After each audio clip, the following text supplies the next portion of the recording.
Assalamu alaikum wa rahmatullahi wa barakatuh. Aujourd'hui, j'aimerais partager avec vous le passage d'un livre que j'ai lu, mais surtout une citation qui est la suivante. En présence d'un bourreau malveillant qui t'utilise et abuse de toi, tu te sentiras rempli de peur et d'un sentiment de pression. Et ça, c'est quelque chose de très important pour vous et aussi pour vos enfants. Lorsque tu te trouves en présence de quelqu'un qui va t'apporter que du mal, il va y avoir quelque chose dans ton cœur qui va s'opérer. Un sentiment de peur et un sentiment d'oppression, comme si le cœur se comprime. Et ça, c'est une indication que tu es dans une présence qui ne va pas t'apporter de bien, mais plutôt va t'apporter beaucoup de mal. Ce que tu dois faire dans ce temps-là, c'est t'éloigner. Et nous, en tant qu'adultes, on doit le faire. Et parfois, on ne le fait pas. Mais nos enfants, c'est plus délicat. Pourquoi?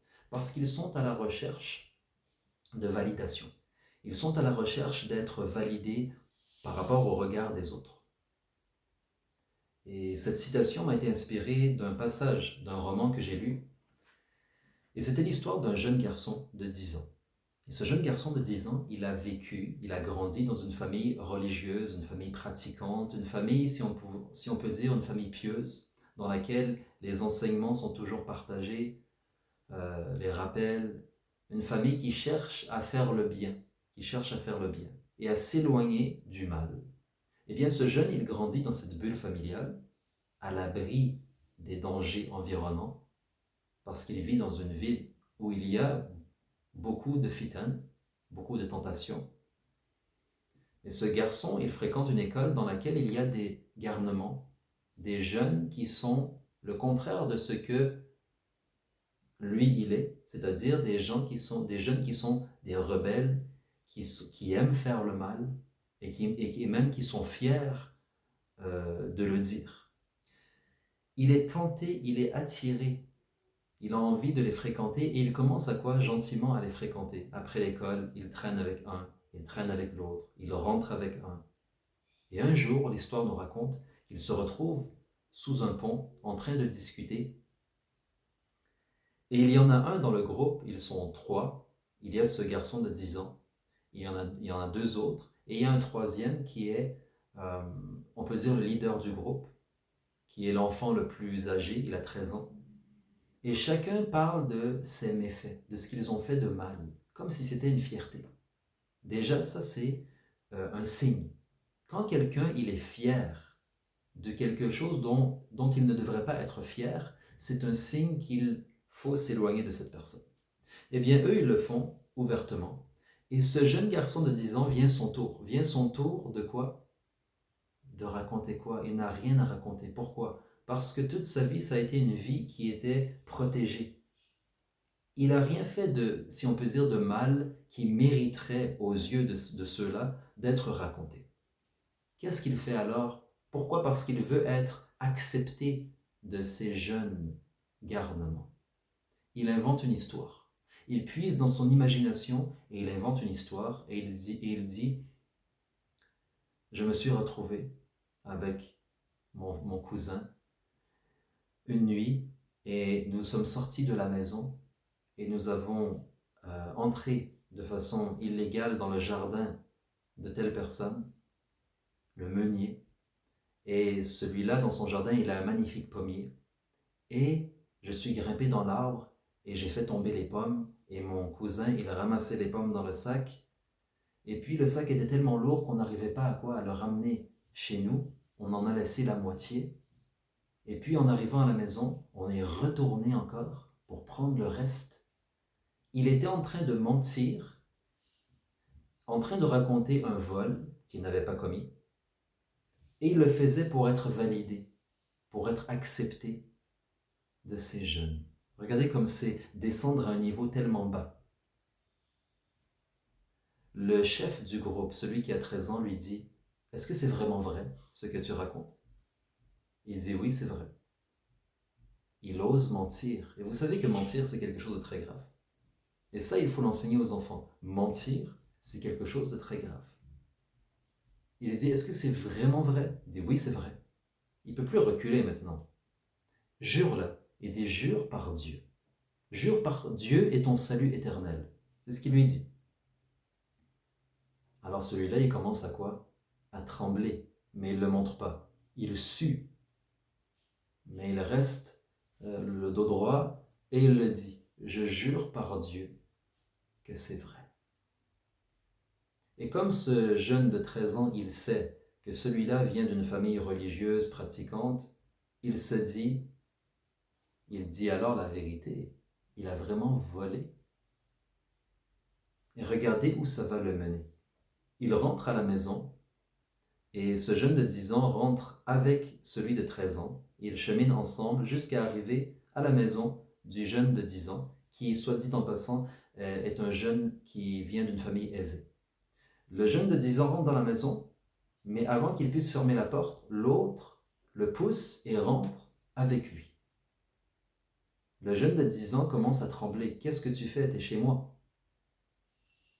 Il sait que ses parents ne seraient pas fiers, ne seraient pas contents qu'il fréquente un tel individu. Le jeune de 13 ans le regarde et dit, « Est-ce que c'est vraiment vrai ce que tu m'as dit? » Il dit, « Oui, je t'ai dit. » Il dit, « Alors je vais t'apprendre quelque chose. Je connais le meunier. Je connais le meunier et il a raconté, il a dit qu'il donnerait une grande récompense et il mentionne un montant d'argent à celui qui l'indiquerait le voleur. Et maintenant, je sais que c'est toi le voleur. Et moi, je suis une personne pauvre. Je viens d'une famille pauvre. Toi, tu viens d'une famille riche. Alors, j'irai voir celui-là pour avoir ma récompense. J'ai pas le choix. Le jeune commence à trembler, celui de 10 ans, et il réalise dans quoi il s'est empêtré. Il est tombé dans un grand piège. Le piège du mensonge, le piège d'avoir juré par Dieu de façon mensongère, le piège d'avoir aussi quoi? De s'être confié à ces jeunes qu'il n'aurait pas dû fréquenter. Et maintenant, il le tient à la gorge. Qu'est-ce que tu vas faire? Ramène-moi l'argent. Si tu me ramènes le même montant d'argent, alors je ne le dirai pas. Ton honneur ne sera pas sali. Et ce jeune garçon, il sait très bien comment, même si ses parents sont riches, comment il va faire? Il faudrait qu'il vole ses parents maintenant. Il prend sa montre, qui est une montre qui a un certain prix, et lui donne. Il dit, prends ça. Commence le chantage. Il dit, j'ai pas besoin de ta montre. L'argent. Et il dit, je veux mon argent demain à 11h. Et il s'en va. Et ce jeune de 10 ans, sa vie est complètement gâchée. Juste parce qu'il a accepté de fréquenter des gens desquels il aurait dû s'éloigner. Comment il aurait dû s'éloigner? En sachant que c'était des personnes à ne pas fréquenter, par rapport au sentiment qu'il avait en leur présence. Il sentait, comme j'ai dit, le sentiment de peur et d'oppression. Et il avait envie de se sentir validé, de se sentir accepté. Mais ça n'apporte que quoi? Que frustration. Que frustration. Pourquoi? Parce que, au fond, la personne, tu essaies de lui plaire, mais elle a juste envie de profiter de toi. Le vrai ami, ce n'est pas cela.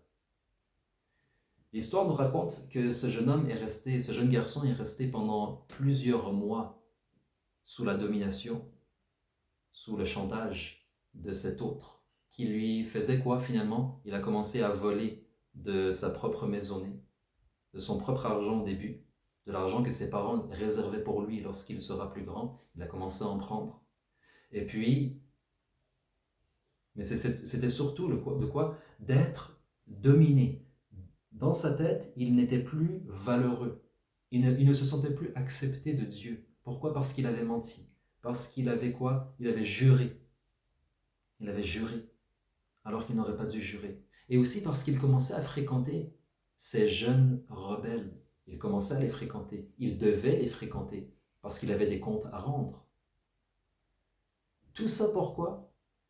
Tout ça parce qu'il a fréquenté les mauvais amis, ou les mauvaises personnes, et parce qu'il n'a pas écouté son cœur. Et c'est pour ça, vous, en tant que parent, je vous invite toujours à laisser la porte ouverte avec votre enfant. Ne pas être une autorité tellement grande que vos enfants ne vont plus se confier à vous.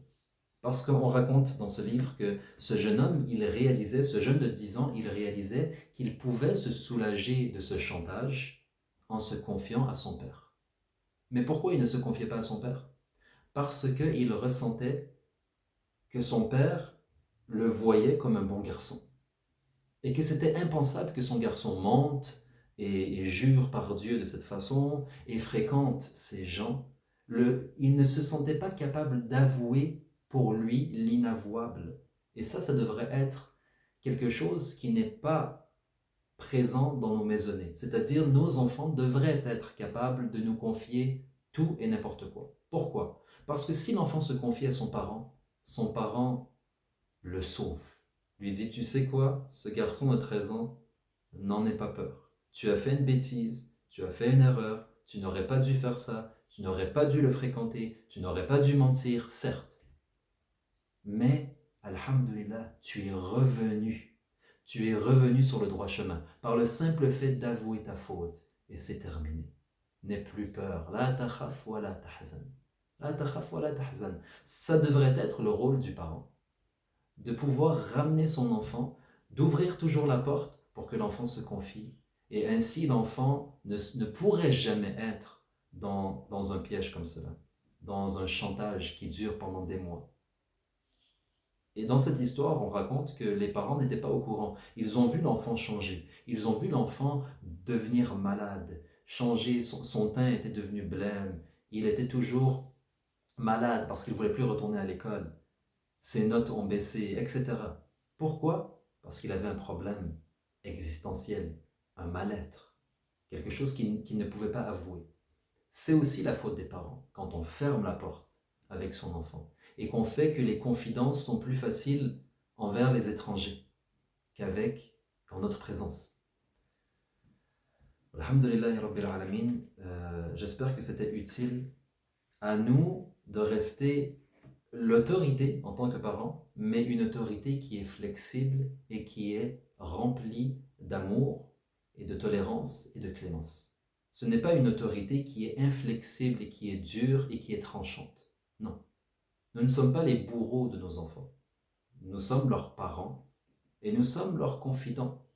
Et nous devrions toujours rester quoi? La porte ouverte pour qu'on soit transparent. Je suis transparent envers toi, tu es transparent envers moi. Personne ne peut te faire du mal. Au fond, c'est ça notre souhait en tant que parents. Que nos enfants puissent sortir de cette bulle familiale en sachant qu'ils peuvent toujours revenir. Peu importe qui ils ont fréquenté, peu importe peut-être le mal qu'ils auraient fait, tu es toujours le bienvenu et tu as toujours ta place parmi nous et nous t'aimons quoi qu'il arrive. Alhamdulillahi Rabbil Alamin et à très bientôt, Inch'Allah. Assalamu alaikum wa rahmatullahi.